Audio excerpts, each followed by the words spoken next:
Hi, this is Professor Stuckard, and in this video we're going to discuss the k-nearest neighbor algorithm. So our goals for this video are to understand how the k-nearest neighbor algorithm works, and then learning how to use the k-nearest neighbor algorithm. So first of all, the k-nearest neighbor algorithm, also commonly abbreviated as just capital KNN, is a supervised classification model where we're trying to classify data points based upon the points that are most similar to the data point in question. So what we do is we start with our training data where each data point is already classified into our known categories and then is clustered in some way. Now, if we have numerical data, well, then the clustering could just be like on a graph, or if it's not, then we could use something like our principal component analysis or PCA to figure out how to, well, group and cluster our data. Well, then we take our unlabeled data and we either, well, just kind of plot it, or we use that same process like PCA, and then we determine which cluster our new data point is the closest to, or basically what we're trying to do is find its nearest neighbor. Now, that k in our k-nearest neighbor algorithm is basically a counting variable. It tells us how many data points we are using from our trained data set to determine where our new data point should be. Or really tells us how many of our neighbors we should be looking at, or how many of our neighbors we should be asking. So for example, if k equals 1, we're only going to look at the one nearest data point, and that will determine the classification. However, if k is 9, then I'm going to look at the 9 nearest neighbors and then choose the category that has the greatest number of those neighbors. So let's take an example, a very simple example to kind of visualize how this is going to work. So let's say this is my labeled training data. So I have 3 different categories, each represented with a different color. So we have yellow, red, and green for my labeled training data. And then I have a new point that I want to classify. Well, which category should it be? Should it be in yellow, red, or green? Well, the way the k-nearest neighbor algorithm works is we pick a value for k and look at, well, what are the nearest neighbors? So, for example, if k equals 1, the closest point is that red dot, which means I'm going to classify it as red. Then k equals 1, I only look at the one nearest neighbor. In this case, that one nearest neighbor is a red point, which means I'm going to classify my new data point as red. However, if I'm trying to classify this data point and I'm going to use a different value, so in this case, let's say we let k equals 3, I'm going to need to find the 3 nearest neighbors to this point. So this might be easier to visualize if I kind of expand my radius around my point and then find what are the 3 points that enter my radius first. Hopefully we can see that there's going to be 1 red and 2 green points in that are the 3 nearest neighbors. Well, in this case, you can kind of think of it like voting. There's 1 vote for red, 2 votes for green. Green wins. Now I'm going to classify this point as green.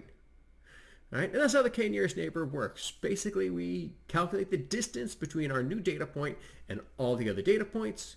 We look at which ones are the closest, which ones are my nearest neighbors, and then depending on what k is, that determines how many of those nearest neighbors we look at. And then we see out of those nearest neighbors, which one gets classified into, well, which category shows up the most frequently. So, well, how do I choose k? Well, there's no right choice for k, except there kind of is. Well, if we choose a small value for k, then our algorithm is going to be susceptible to outliers or other noise in our data. Right? If I have a point that's classified way away from the rest of the category, but it ends up being the nearest one, well, that's going to kind of pull in any data points around it. However, if I choose a very large value, then I'm going to overlook categories that have only a small number of samples. So we have to be very cognizant of our data set size and how large our categories or clusters are when we define which the best k would be.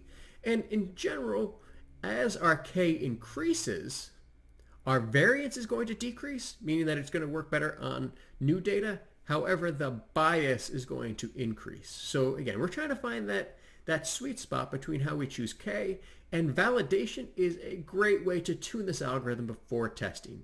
Whether it's validation and just setting aside a validation set of data to kind of see, all right, well, which is going to be the best k value to choose that classifies my validation data the best, or really the k-fold validation works really, really well, where we can use k-fold validation to test a bunch of different values for k.